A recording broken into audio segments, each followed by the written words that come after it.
नमस्कार, माझ्या प्रिय लता चॅनलमध्ये तुमचं स्वागत आहे। आज मी पारंपरिक पद्धतीनं हे पावट्याची आमटी करणार आहे। कोण त्याला कालवण म्हणतं, कोण भाजी म्हणतं। आणि हे पावटे वाळलेले होते, हे मी एक दिवस पाण्यात भिजत घातले।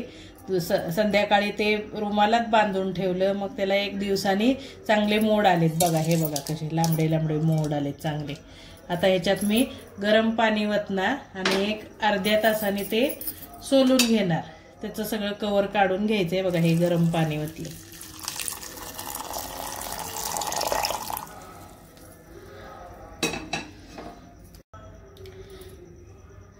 आता हे आपण अर्धा तास तसंच ठेवायचं, म्हणजे मग ह्याची सगळे हे सालपाट सोलायला चांगले तयार होतात, मऊ होतात। मग लगेच पटापट पटापट असं सोललं जातं। ते असं धरलं की सोलून निघतं। अजून हे होतंय, एक अर्धा तास भिजलं की आपोआप निघतात त्याची सालं। हे आता हे बघा, मी हे सोलून घेतलेलं आहे। यालाच वालाची भाजी, भिरड्याची भाजी असे म्हणतात। आता ह्याच्यासाठी मी हे काय काय साहित्य घेतले ते तुम्हाला सांगते। मीठ, काळा मसाला, हळद, कोथिंबीर, कांदा, लसूण टेचून घेतलाय, गूळ आणि चिंच। आता आपण कृतीला सुरुवात करूया। याच्यात सर्वप्रथम मी आता 2 चमचे तेल टाकते।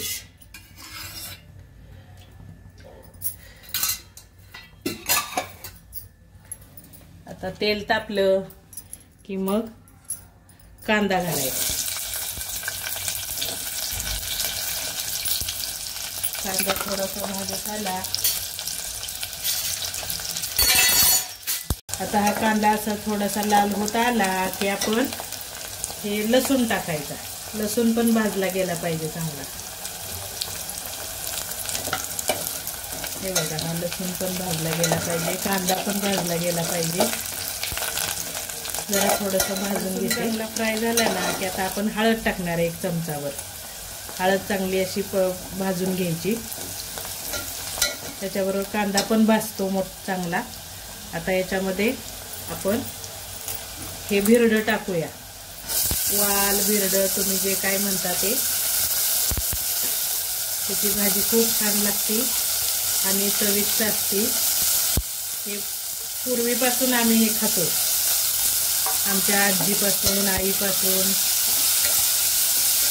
आता हे कुणी जास्त करत नाही, एकदा तुम्ही हे करून बघा। आता हे थोडंसं असं पिवळं झालं की याच्यात 2 चमचे चटणी टाकते, काळा मसाला, कांदा मसाला। त्याच्यानंतर हे गूळ टाकायचा, हे चिंच टाकायची, हे कोथिंबीर टाकायची आणि चवीनुसार मीठ।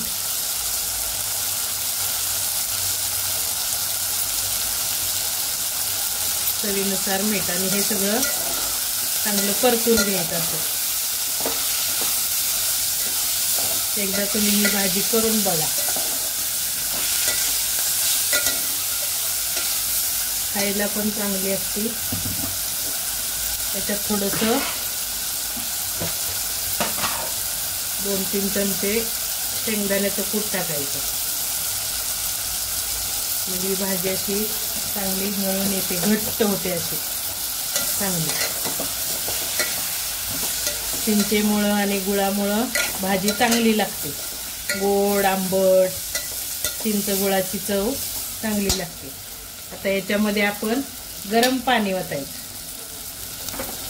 हे बघ, गरम पाणी वततो।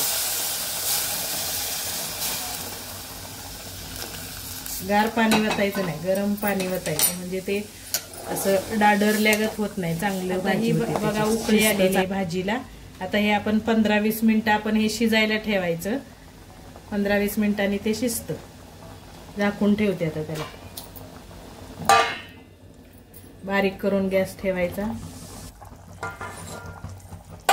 हे बघा, आता ही बिरड्याची भाजी तयार झालेली आहे। हे बघा, बिरडं आता चांगलं शिजलेलं आहे। आता ही मी वाटीमध्ये तुम्हाला काढून दाखवते।